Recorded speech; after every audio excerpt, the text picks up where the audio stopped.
Anong kalapastanganan tong ginagawa nyo kay Ernesto? Hindi kalapastanganan ang pagparito namin ni Dayan, kundi pagpapakilala lamang sa inyo. Hayaan niyo nang ako magsalita, Mami, para mabilis na ito matapos. Ako si Dayan Benitez, ang anak ng inyong anak na si Ernesto Benitez. At siya naman ang aking mami, Cecilia Zuniga, ang minamahal ng inyong anak sa Davao. Emil ang gamot ko! Emil!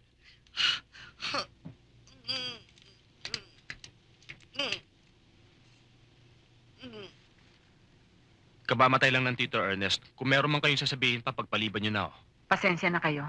Pabigla-bigla lamang ang aking anak, pero wala kaming hangad na... Wala naman kaming balak na guluhin kayo eh. Naparito ako pare palam sa inyo na isa rin akong Benitez. Etong Xerox copy ng aking birth certificate, pirmado ng daddy. Mga walang hiya! Ang kakapal ng mga mukha nyo? Mga madrugas! Mga utot! Akala nyo, mapapaniwala ninyo ako? Sa kapirasong papel na ito? 3 piso ito sa Quiapo! Sandali lang. Makinig ka nga sa akin, Lola, at makinig ka ng mabuti, ha? Anong karapatan meron kang tawagin ako Lola? Walang hiya ka? Meron. Pero kung ayaw mo patawag ng Lola, diwag. Tingnan mo mukha ko.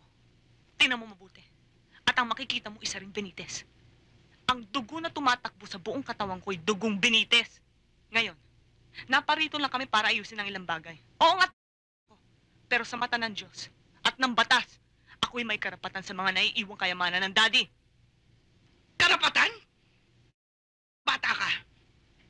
Anong karapatan nyo? Hindi ko alam kung saan lupalop kayo nang galing. Darating kayo dito, nakasahod ang inyong mga kamay. Sa kayamanan ng aking anak, lumayas kayo rito.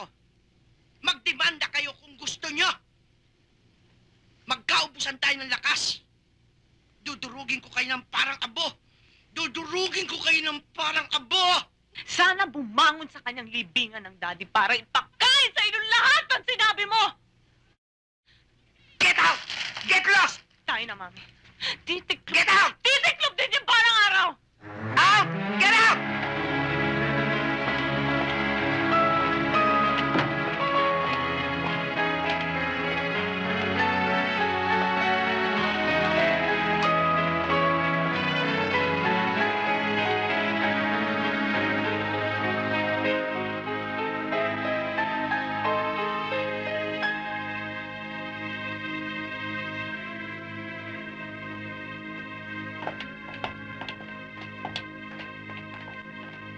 Ay, mali ka rito, Talaga naman parang tuko yung mga yan eh. Laging magkadikit. Kunin mo itong pinakamalaking daing. Para sa iyo Salamat yan. Huwag kang sasala sa almusal, ha? Manang, good morning. Ay, Ay, sir, si good morning po. Hi, sir. Sir, Good morning. nakakagulat naman kayo, sir. Hi, Ba't ang aga sir. niyong gumising? Pupunta ako sa Cebu, alas 8 ang flight ko. Ay, sir, mga ilang araw naman po ba kayo doon? Mga 3 lang. Magbre-breakfast kayo, sir? Sa aeroplano na siguro. Manong ulitin ko lang, huwag mong lalagyan ng Betsy ng pagkain ko. Nahilo kahapon dun sa niluto mong pakbet. Ay, sorry, sir. Hayaan niyo, tatandaan ko. Hindi na ho mauulit, sir. Okay. Bye, sir. Sige. Ingat. Goodbye. Sir, bye. Sir, bye. Hoy, susumbo kita kay Didoy. Che! Inggit ka lang. Che ka rin. Halatang halata namang may gusto ko kay sir, ano? Hoy, kilabutan ka nga. Umaga, tumigil nga kayo.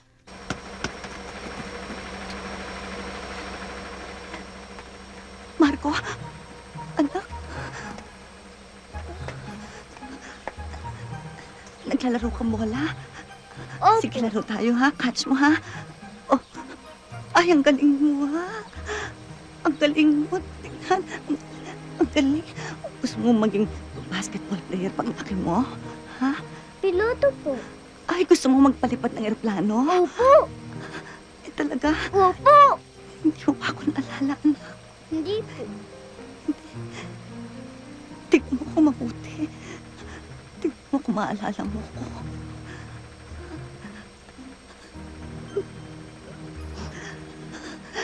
Alam mo, meron akong ibibigay sa iyo. Ha? Maglaro ka muna, ha? Sandali lang, anak, ha?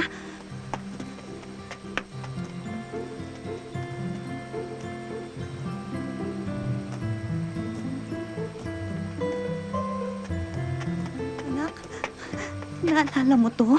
Ha? Paborito mo to ng baby ka. Tingnan mo. Thank you po, tita. Ano Ano po inyong pangalan? Ako, nanay. Malu? Ma'am? Oh, Marco. Anong ginagawa mo dito at ba't mo naman iniistorbo si Yaya?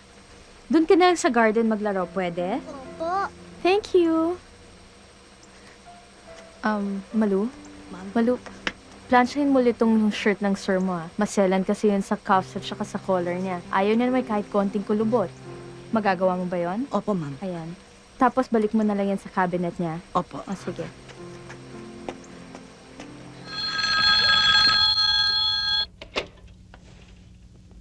Hello. Jerry? Ikaw pala.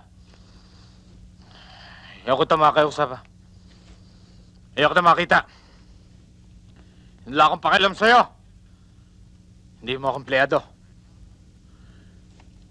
Kung ikaw ay isang reyna, ako ay hari.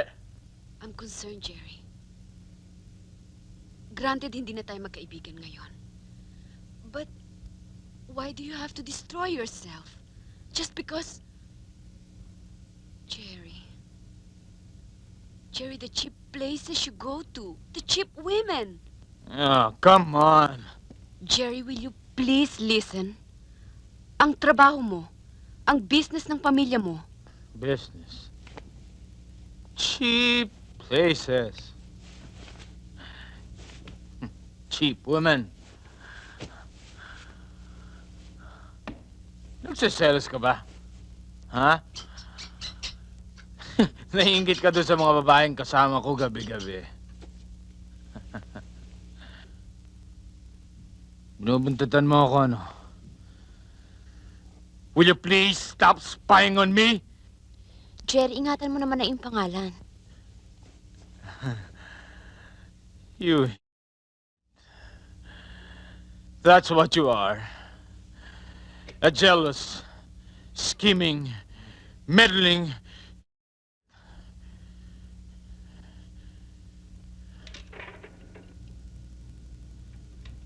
Jerry, can't we talk like civilized people? Let's be objective about this.